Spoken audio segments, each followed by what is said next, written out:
Depuis mon plus jeune âge, hein, j'ai toujours été fasciné par la ligne géométrique, par l'artisanal, par tout ce qui était autour de moi me sensibilisait. Effectivement, j'étais pas une lumière au niveau de ma scolarité parce que justement j'étais trop préoccupé, je pense, psychologiquement et intellectuellement de tout ce qui se passait autour de moi. Donc, ce qui a apporté des conséquences quand même à mes études, puisque finalement j'étais plus à l'extérieur qu'à l'intérieur.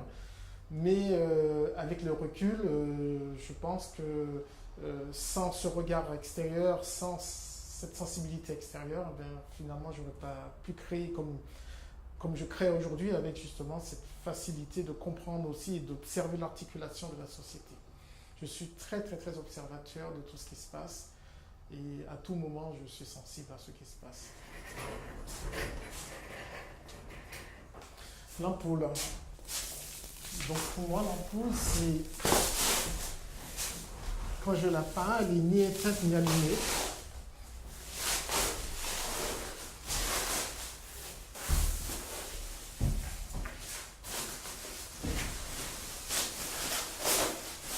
Pour moi, elle témoigne notamment toutes les périodes sombres de l'histoire, ou des fois où l'homme justement a perdu l'étincelle de la lumière.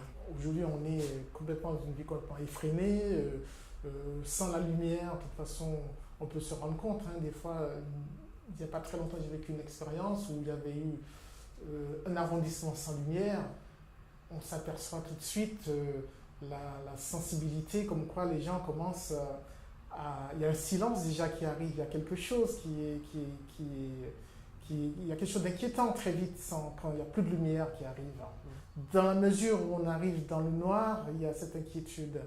Et, et justement, cette ampoule, cette étincelle, elle doit toujours être, voilà, elle doit toujours exister. Et c'est ma démarche en fait depuis plus de 30 ans.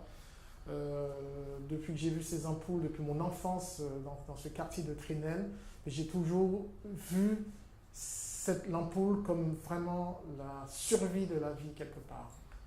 Donc ensuite, il y a une deuxième approche, donc, qui est justement toute cette réappropriation de l'espace que je fais avec des seringues. Donc je travaille avec des seringues, il y a deux types de seringues avec quoi je travaille. Donc il y a une seringue qui est beaucoup plus petite, qui est une seringue justement qu'on peut retrouver dans le milieu hospitalier.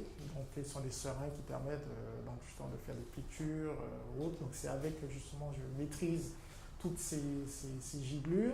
Il y a une deuxième seringue que j'utilise, qui est une seringue beaucoup plus industrielle, que j'ai découvert en Allemagne de l'Est. Et ce système ancien existait. J'ai vu ce monsieur qui faisait ça toute sa vie, qui venait, qui injectait de l'huile dans les machines. Et c'est à partir de là que j'ai pu récupérer cet instrument, que je ne sais pas si on peut encore trouver sur le marché. Et ça fait à peu près une vingtaine d'années que je travaille avec cet instrument, ce qui permet justement voilà, de donner cette pulsion sur les peintures, sur des textes que j'écris, sur l'étoile qui permet de s'approprier justement l'espace urbain. Donc ça, c'est une libération, justement. Quand je fais ce jet sur l'œuvre, ça me permet pour moi, j'extériorise ou j'exprime justement qu'on doit justement lâcher prise pour justement passer à travers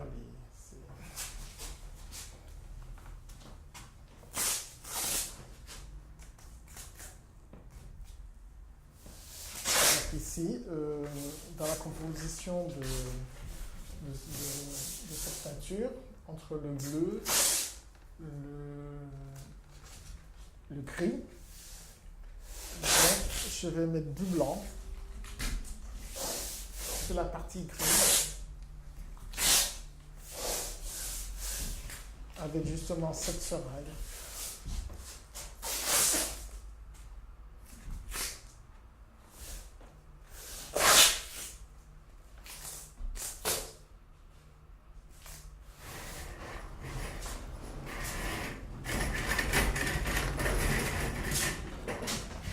Je déplace le tableau selon les angles par rapport à la maîtrise de l'injection.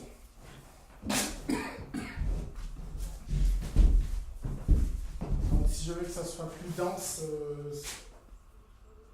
elle sera un peu plus verticale. Si je veux que les giblures aillent plus loin, je vais justement aller plus en arrière.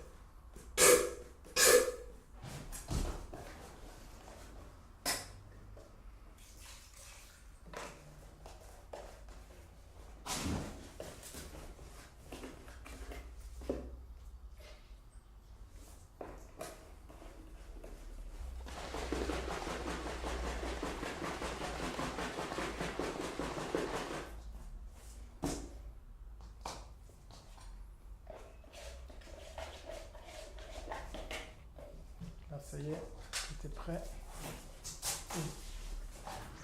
Et là, l'action, elle est très radicale parce qu'une fois que c'est fait, on ne peut plus revenir en arrière.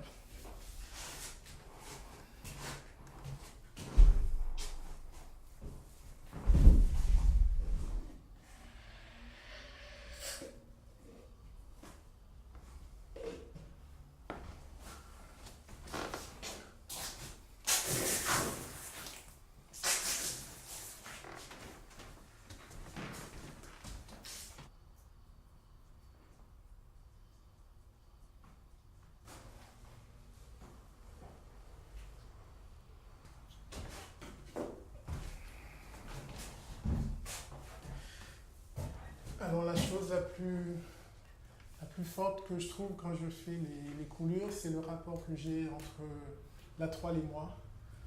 Parce qu'il y a toute une agitation à la base pour la préparation de la couleur, la densité de